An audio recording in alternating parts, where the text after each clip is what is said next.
રાજકોટમાં આગામી ડિસેમ્બર મહિનામાં યોજાનાર 74મી નેશનલ લેવલની ઓલ ઇન્ડિયા પોલીસ હોકી ચેમ્પિયનશિપનું આયોજન રાજકોટ શહેર પોલીસને સોંપવામાં આવતા સમગ્ર પોલીસ તંત્ર તૈયારીમાં લાગ્યું છે. આ ટુર્નામેન્ટના સફળ આયોજન માટે રાજ્ય પોલીસ વડા વિકાસ સાયના અધ્યક્ષસ્થાને વિવિધ કમિટીઓનું ગઠન કરવામાં આવ્યું છે. રાજકોટમાં યોજાનાર આ મહત્વની ટુર્નામેન્ટને લઈને એક આઘાતજનક વાત સામે આવી રહી છે. નેશનલ લેવલની ટુર્નામેન્ટમાં દેશભરની વિવિધ સ્ટેટની ટીમો ભાગ લેવા આવનાર છે.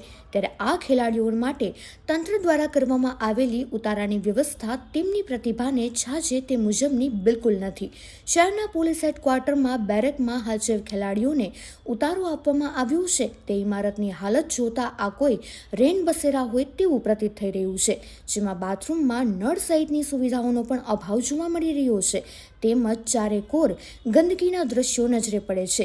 દેશી દારૂની કોથળીઓ પણ પડી હતી, પરંતુ ટુર્નામેન્ટનું આયોજન નક્કી થતાં અને ખેલાડીઓને ઉતારો આપવાનો સમય નજીક આવતા થોડી સાફ સફાઈ કરી દેવામાં આવી છે, પરંતુ હજુ પણ નેશનલ લેવલના ખેલાડીઓ માટે યોગ્ય કહી શકાય તે પ્રકારની સુવિધા જોવા મળતી નથી. રાજકોટના આંગણે યોજાનાર આ પ્રસંગમાં ખેલાડીઓને ઉતારાની આ પ્રકારની વ્યવસ્થા આપવામાં આવતા સમગ્ર રાજકોટ પોલીસની છબી ખરડાય તેવી શક્યતા નકારી શકાતી નથી.